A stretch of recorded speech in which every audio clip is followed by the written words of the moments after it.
शंकर और राहुल एक ही कक्षा में पढ़ते थे। शंकर एक गरीब परिवार से था। उसके पिता फौज में सैनिक थे।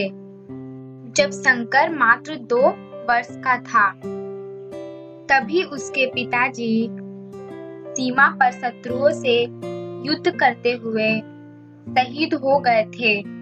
अब उसके परिवार में केवल उसकी माताजी और एक छोटी बहन थी। शंकर एक अत्यंत मेहनती और ईमानदार लड़का था।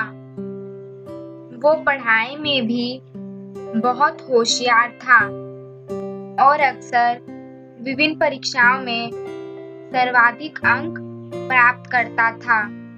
पढ़ाई के बाद शंकर को जो सबसे अधिक प्रिय था वो है क्रिकेट।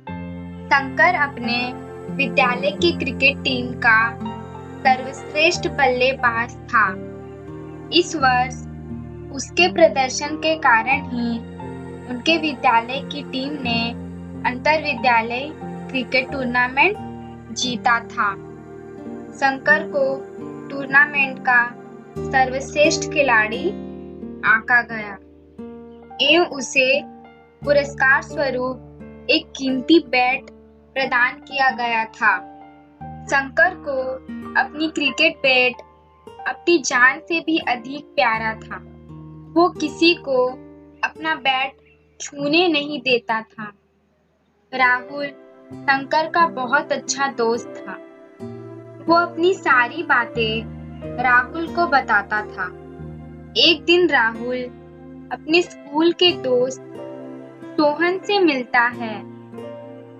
सोहन बोलता, राहुल, मैंने तुम्हें कहा था ना, मैं शंकर से बैट जरूर खरीद लूंगा। वो मुझे अपनी बैट देने के लिए तैयार हो गया है और मैं बहुत खुश हूँ। राहुल बोलता, क्या? तुम ये क्या बोल रहे हो? तुम झूठ बोल रहे हो ना? शंकर कुछ भी कर सकता है, लेकिन वो कभी भी अपनी बैट नहीं बेच सकता। और हाँ, बैट बेचने की बात तो तुमने कुछ गलत सुना। वो कुछ और बेचना चाहता होगा, लेकिन तुमने बैट समझा होगा।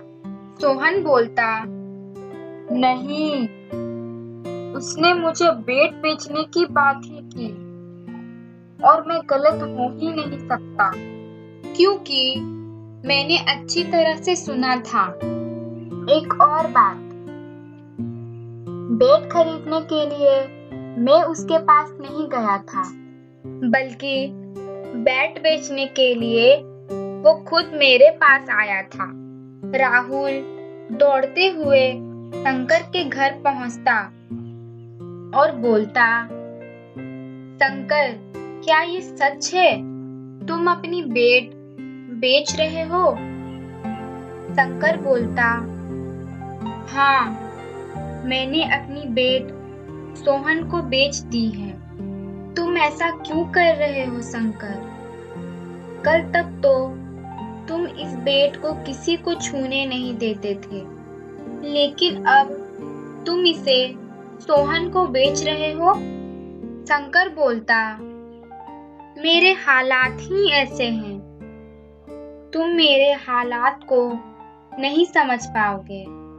वैसे भी एक और बात, मैं बैट ही नहीं बेच रहा, बल्कि मैं क्रिकेट भी छोड़ रहा हूँ और मैं कुछ काम कर लूंगा। दूसरे दिन शंकर काम की वजह से शहर जाता है। शहर जाते वक्त उसकी ऑटो का टायर पंचर हो जाता है। ऑटो का टायर पंचर हुआ देखकर ऑटो का ड्राइवर शंकर को बोलता, भाई साहब, आसपास तो कोई पंचर की दुकान नहीं है, तो आपको यहाँ से पैदल ही जाना पड़ेगा। शंकर पैदल चलने लगता है। चलते चलते बहुत रात हो जाती है। शंकर बहुत थक जाता है। वो एक पीपल के पेड़ के नीचे बैठ जाता है।